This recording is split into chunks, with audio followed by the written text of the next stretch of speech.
दोस्तों आज दिल्ली में बड़ी बैठक हो रही है और वो बड़ी बैठक हो रही है कि लगातार मिलिट्री सर्विस पे हो, वन रैंक वन पेंशन हो, अन्य विसंगतियों को लेकर हमें ना ही न्यायालय से सही तरीके का निर्णय मिला और ना ही जमीन पर हम उतना कुछ हासिल कर पाए जिसका हमारा हक था। हमारे साथ ओआरओपी में धोखा हुआ, हमारे साथ मिलिट्री सर्विस पे को लेकर के धोखा हुआ, हमारे साथ प्रीमेचर रिटायरमेंट को लेकर धोखा हुआ, हमारे साथ हर जगह फिल्टर लगा गया जहां पर आपकी पे पेंशन में कटौती हो।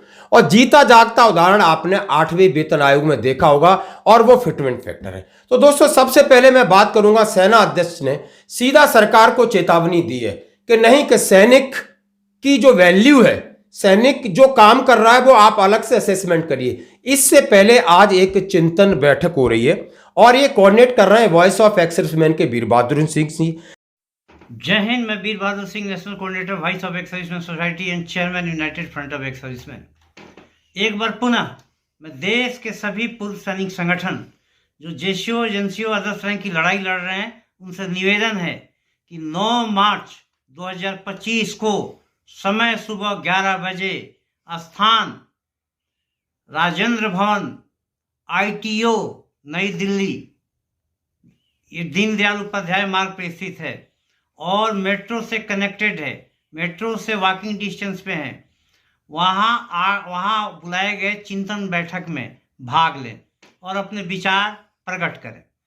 अभी देखने में आया है कि लोकतंत्र में जो भी हथियार दिए गए हैं, जो भी अस्त्र दिए गए हैं लड़ाई लड़ने का अपने अधिकारों की रक्षा के लिए, अपनी मांगों के समर्थन में, उसमें संघर्ष में एक ठहराव सा आ गया है। तो उस ठहराव को कैसे दूर किया जाए, क्या हमारी स्ट्रैटेजी हो, क्या आगे का प्लान हो, कैसे आगे बढ़ें, इस सब पे चर्चा कर एक निर्णय पे पहुंचा जाए और आगे की कार्रवाई किया जाए।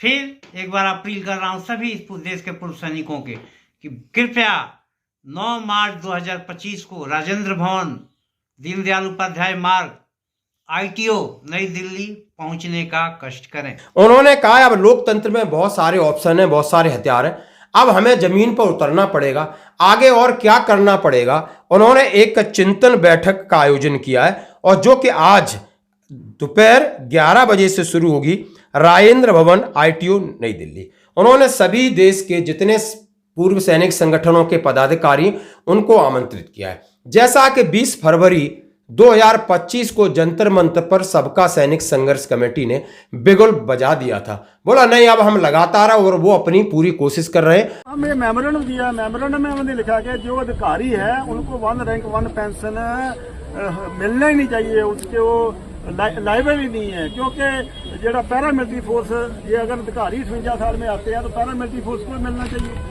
तो इसलिए हमने वो भी मुद्दा रखा है कि ओआरपी के अफसरों का हक ही नहीं है, जबकि हमने उसमें गलती हमारी जेसीओ जवानों की भी है कि जो हम उस टाइम जनरल सदीक के साथ दिया और उन्होंने आगे सरकार के साथ केवल अधिकारियों के बेनिफिट के लिए जो भी आप देख रहे हो उनको जबकि उनको वन रैंक वन पेंशन मिलना ही नहीं चाहिए, जवानों को मिलना चाहिए। जवानों को जो कम सर्विस वाले हैं, प्री मेचर वाले, पहले तो 14 से पहले वालों को दिया पहली वन रैंक वन पेंशन में, लेकिन अभी कैसे क्या हो गया, अभी उन्होंने नहीं दिया। ऐसे हमारी विडो पेंशन है, शहीद पेंशन है, रिजर्विस्ट है, नैब सूबेदार लैके कैप्टन तक जोड़ा वा उन्होंने पेंशन के कोई बढ़ोतरी नहीं हुई जिन्हें 14 तो पहले वाले हैं। तो ये जो पैसा सरकार ने अलॉट किया है ये केवल अधिकारियों के ही ज़्यादा वंडिया गया, वो बांदर वाट जी हुई है, वो कारण ही हम जो है अभी सड़कों के ऊपर है। 97% आर्मी मैन है, 3% ऊपर के हाई ऑफिशियल लोग हैं, 97% 40% पा रहे हैं सुविधा और जो बाकी 3% वो 60%। क्या रक्षा मंत्री से कभी आपका डेलीगेशन इस बारे में मिला? बिल्कुल, हम रक्षा मंत्री से अपना पारिकर साहब से लेके अपना ये जो अभी राजनाथ जी है और मैडम जी है, सबसे हमने हमारा डेलीगेट जरा मैं खुद भी उस मीटिंग में कई दफ़ा शामिल हुआ। रक्षा मंत्री जी ने जहाँ उनके जो सेक्रेटरी है उन्होंने हमारे को यही आश्वासन दिया है कि ये बताया, उन्होंने माना है बात है, ये जो जवानों के साथ डिस्क्रिमिनेशन हुई है वाकई सही है, ये आपकी जायज मांगे हैं, लेकिन ये जो उन्होंने कई दफ़ा डिफेंस मिनिस्टर ने हमारे टेबल टॉक हुई है, लेकिन आगे जो विश्वासन दवाया वो आश्वासन तक ही रह गया, आगे उसके ऊपर कोई एक्शन नहीं हुआ। और लंबी लड़ाई की तैयारी कर रहे हैं। और इसी के साथ वॉइस ऑफ एक्सर्विसमैन ने एक कॉल दी है, तो आज बहुत सारे लोग इकट्ठे हो रहे हैं। आगे क्या निर्णय लिया जाएगा वो आपने देखा होगा। यानी वॉइस हो या एफबी हो या सबका सैनिक संघर्ष कमेटी हो, लगातार इन्होंने अपने मेमोरेंडम माननीय रक्षा मंत्री जी को दिए, प्रधानमंत्री को दिए, लेकिन वहां से किसी भी प्रकार का कोई जवाब नहीं आया है। तमाम तरह की ओआरओपी की विसंगतियों, एमएसपी की विसंगतियों और विडो पेंशन की विसंगतियों, डिसेबिलिटी पेंशन की विसंगतियों, सारे मामले सरकार के सामने तक पहुंच जाते, लेकिन सरकार सिर्फ सरकार के सामने मानती है कि जुडिशरी की बात रखी जाए ताकि उन्हें दूध का दूध और पानी का पानी हो जाए। लेकिन सरकार नहीं मानी और ना ही सरकार के ऊपर शायद इसका ज्यादा असर पड़ रहा है। इसी संदर्भ में 8वां वेतन आयोग आगे लागू होने वाला है। जैसा कि 7वें वेतन आयोग में सबसे ज्यादा यदि केंद्रीय कर्मचारी जिसका नुकसान हुआ था वो सिपाही से लगा करके सूबेदार मेजर तक था, जिनका फिटमेंट फैक्टर 2.57 था। और 2.57 फिटमेंट फैक्टर का नतीजा शायद आपने देखा होगा कि आपकी वन रैंक वन पेंशन 1 से 2 और 2 से 3 का सफर है, आप वहीं पर घूम रहे हो, आगे नहीं बढ़ पा रहे हो। और इसको लेकर सबसे पहले मैं सैल्यूट करता हूं हमारे chief of army staff general Upendra Dwivedi साहब को। इन्होंने सीधे सरल शब्दों में कहा था you had as far as the X factor is concerned. Okay. I always talk about the X factor, and I remember giving a talk to the IIT Kanpur students why a soldier walks into the hail of bullets.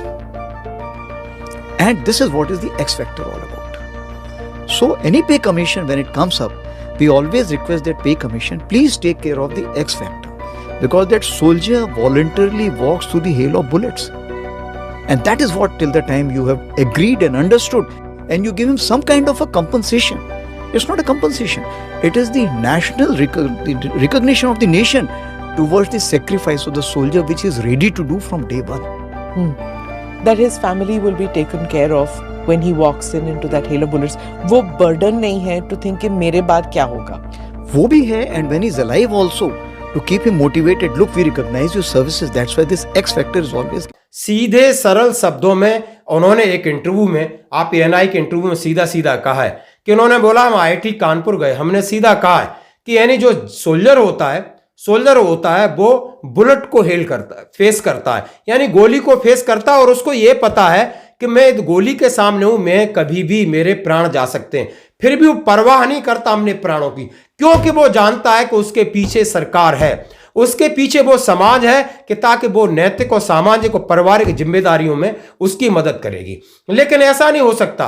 उन्होंने कहा कि 8वें वेतन आयोग को लेकर सीधा द्विवेदी साहब ने सरकार की तरफ इशारा कर दिया कि नहीं, हमारी जिंदगी और मौत में ज्यादा फर्क नहीं होता है, हम 24 घंटे की नौकरी कर रहे हैं, हम लगातार इस देश की आंतरिक और बाहरी सुरक्षा में अपना महत्वपूर्ण नहीं पूरी जिम्मेदारी के साथ खड़े करते, पूरा समाज हमारे ऊपर इसी बात पर विश्वास करता है, क्योंकि यदि हम अपने कर्तव्य के ऊपर यदि हमारा बलिदान भी हो जाए तो हम उसकी परवाह नहीं करते।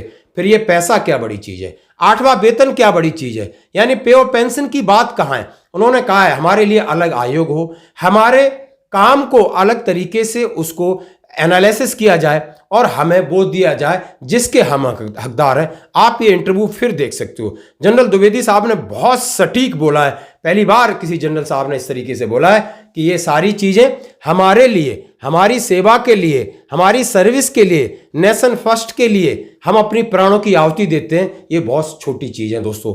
तो दोस्तों आज क्या निकल के आता है ये बात की बात है। धन्यवाद। एक साल तो ऊपर जो हम जंतर मंत्र पे बैठे, लेकिन वो किसी भी नतीजे पर हमारा वो धरना नहीं पहुंचा, क्योंकि बीच में इलेक्शन आने की वजह से हमारे को वो धरना जो पोस्टपोन करना पड़ा। और कई तरह के जो भी उतराव चढ़ाव आए उस अंदोलन के दौरान, कई विच सरकारी एजेंसियां भी आईयां, कई विच सरकारी बंदे जां किद्दां भी उन्होंने कोशिश की कि इस संघर्ष को जिहड़ा वा अलग करन दी, लेकिन वो ड्यू टू चोण जाब्ता लगन दे नाल सानू जिहड़ा धरना पोस्टपोन करना पड़ा।